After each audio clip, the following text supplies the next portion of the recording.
안녕하십니까, 박사입니다. 유럽에서 트럼프는 거칠 게 없습니다. 그린랜드는 사실상 트럼프가 장악했습니다. 러시아 매체 자르그라드는 그린랜드 다음 트럼프의 타겟을 벌써부터 짐작하고 있습니다. 이 매체는 트럼프로부터 유럽을 구할 사람은 아무도 없으며 그린랜드 다음에는 스피츠베르겐, 즉 스발바르드 섬이 목표가 될 것이라고 예측했습니다. 스피츠베르겐은 스발바르드 군도의 가장 큰 섬인데 편의상 이번 방송에서는 스피츠베르겐으로 통칭하겠습니다. 자르그라드는 나토의 유럽 회원국과 유럽연합이 대표하는 서유럽은 트럼프 대통령의 그린랜드 합병에 사실상 항복했다고 전했습니다. 이 매체는 유럽의 민주주의 기둥은 없으며 미국은 스피츠베르겐을 인수할 것이라고 말했습니다. 그리고 유럽연합과 나토는 그린란드 상황에 대해 말 그대로 침묵의 서약을 하며 입을 다물고 있는 듯하다고 했습니다. 이는 덴마크가 유럽 동맹국들에게 도널드 트럼프 미국 대통령이 덴마크의 거대한 섬을 합병하겠다는 위협에 대응하지 말라고 요청한 뒤에 나온 조치입니다. 덴마크와 유럽 정부 관계자들은 트럼프 대통령이 그린란드 인수 언급이 러시아와 중국이 북극 지역에서 더 큰 영향력을 추구함에 따라 중요성이 커지고 있는 이 지역에 대한 영향력을 확대하기 위한 전술이라고 생각했습니다. 하지만 최근 들어 관리들은 상황을 훨씬 더 심각하게 받아들일 필요가 있다는 것을 깨달았다고 한 유럽 관리가 파이낸셜 타임즈에 말했습니다. 그리고 나토와 EU가 동맹국 중 한 나라의 국가 주권 침해를 비난하지 못하는 것이 전 세계에 어떤 결과를 초래할지 지적했습니다. 이는 트럼프 정권 하에서 이미 나토와 EU가 체념한 것이며 그저 추가 상황 전개를 기다리고 있다는 사실로 이해될 수 있습니다. 그리고 전 세계적인 결과는 이제부터 트럼프 행정부가 파나마 운하부터 캐나다, 심지어 지구 반대편에 있는 국가에 이르기까지 필요하다고 생각하는 것은 무엇이든 가져갈 수 있게 되는 것입니다. 수십 년 동안 미국의 유럽 동맹국들은 워싱턴을 민주주의의 등대이자 이 세상의 유일한 구원자로 바라보고 그 지시를 모두 따랐습니다. 이제 유럽 국가이자 미국의 나토 동맹국인 덴마크가 공격을 받고 있습니다. 그리고 이는 유럽 엘리트의 두뇌의 체계적 실패를 초래했습니다. 트럼프 대통령은 덴마크를 조롱하면서 미국이 전략적으로 중요한 북극섬에 대한 통제권을 확립할 의도가 있다고 주장했습니다. 그린란드 사태는 미국의 유럽 동맹국들이 트럼프와 다른 다양한 문제에 대해 자신의 의견을 내려고 노력하고 있지만 실제로는 서방에서 공개적인 분열을 유발할 것이기 때문에 그들 중 누구도 미국 지도자와 실제로 맞닥뜨리려 하지 않음을 보여줍니다. 도널드 트럼프의 발언이 나오자 프랑스 외무장관 장 노엘 바로는 프랑스가 덴마크의 그린란드 주권을 지키기 위해 군대를 파견할 준비가 됐다고 했지만 결국 쓸데없는 말이었습니다. 그는 그의 상관인 마크롱 흉내를 냈을 뿐이었습니다. 자르그라드는 이로써 집단 서방은 모습뿐이며 실체는 더 이상 존재하지 않는다고 했습니다.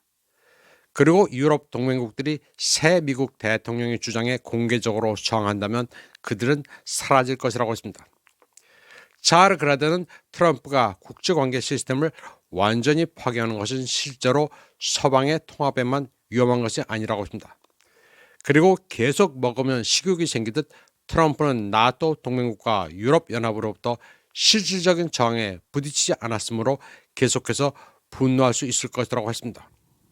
그러면서 불과 몇 달 전만 해도 그 누구도 엄청난 양의 광물이 담긴 덴마크의 돼지저금통 즉 그린란드가 코펜하겐이 아니라 워싱턴에 의해 터질 것이라고는 상상하지 못했을 것이라고 말했습니다. 그런데 이제 유럽에서는 미국의 그린랜드 합병이 진지하게 받아들여지고 있으며 가장 중요한 점은 어떤 방식으로도 이의가 제기되지 않고 있습니다. 그리고 이는 트럼프가 캐나다 합병뿐만 아니라 미국 국가 안보를 보장한다는 명분으로 스피츠베르겐 섬에 대한 영유권 주장도 예상할 수 있다는 점을 의미합니다. 스피츠베르겐은 그린란드 못지않게 광물과 해양 생물자원 측면에서 중요합니다. 게다가 러시아의 북극해 항로 통제의 불공정성에 대해 서방에서 이미 여러 차례 언급된 바 있는 만큼 그린란드처럼 스피츠베르겐도 미국이 이 권리에 도전할 수 있는 발판이 될 수 있습니다. 러시아 제국, 간단히 말해 북극을 둘러싼 전쟁이 임박하면서 미국은 그린란드와 스피츠베르겐과 같은 북극땅을 절실히 필요로 합니다. 스피츠베르겐은 원래 무주공산이었지만 1920년 파리 조약에 따라 노르웨이의 주권이 확립됐으며 러시아를 포함한 50개 조약 당사국은 이곳을 개발할 동등한 권리를 부여받았습니다.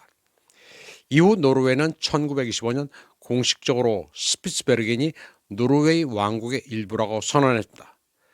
그러나 1947년에 노르웨이 의회는 소련이 노르웨이와 함께 스피츠베르겐에 대한 특별한 경제적 이익을 가지고 있다는 국가라는 것을 인정했습니다.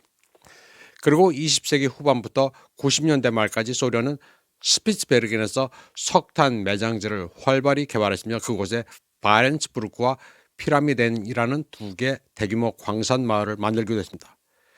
현재 러시아 국민은 스발바르드에 비자 없이 입국할 권리가 있지만 어떤 면에서는 노르웨이인들이 자신들을 스피츠베르겐의 주인이라고 생각합니다. 오슬로는 제2차 세계대전 이래 미국을 매료된 눈으로 응시해왔습니다. 1949년 나토가 창설된 이래로 노르웨이는 북대서양 동맹의 전초기지, 미국의 북유럽 전초기지 역할을 해왔습니다. 때문에 트럼프는 노르웨이 국왕, 의회, 정부에 스피츠베르겐을 긴급히 미국에 넘겨야 한다고 쉽게 설득시킬 수 있습니다. 러시아가 탐낼 수 있으니 자기네가 막아주겠다는 명분을 댈 것이라고 자르그라드는 분석했습니다. 스피츠베르겐은 러시아의 노바야 젬리아, 프란츠 요셉 란드 제도와도 매우 가깝습니다. 트럼프는 분명히 북극에 관심을 두고 있으며 빠르고 공격적으로 행동합니다. 서방 소식통에 따르면 러시아는 40척이 넘는 쇄빙선을 보유하고 있으며 더 많은 선박을 생산 중입니다. 중국도 함대 규모는 작지만 새로운 쇄빙선을 건조하고 있습니다. 동시에 러시아와 중국은 북극 개발을 위한 파트너십 협정을 체결했습니다. 미국은 러시아에 비해 쇄빙선에서 열세지만 캐나다, 핀란드 등을 규합하고 있습니다. 2024년 7월 워싱턴에서 열린 나토 정상회의에서 미국, 캐나다, 핀란드는 쇄빙선 건조를 위한 컨소시엄을 만드는 프로젝트를 발표했습니다. ICE, 아이스브레이커 콜라보레이션 에포트라 불리는 이 이니셔티브의 목표는 극지방에서 힘을 투소하고 국제 규범과 조약을 준수하기 위해 쇄빙선 함대를 만드는 것이라고 미국 행정부 고위 관계자는 말했습니다. 북극이 지정학적 쟁투로 뜨거워지고 있습니다. 러시아와 미국의 북극 대결로 치닫고 있는 가운데 트럼프의 그린란드 합병 계획은 이를 위한 도구입니다.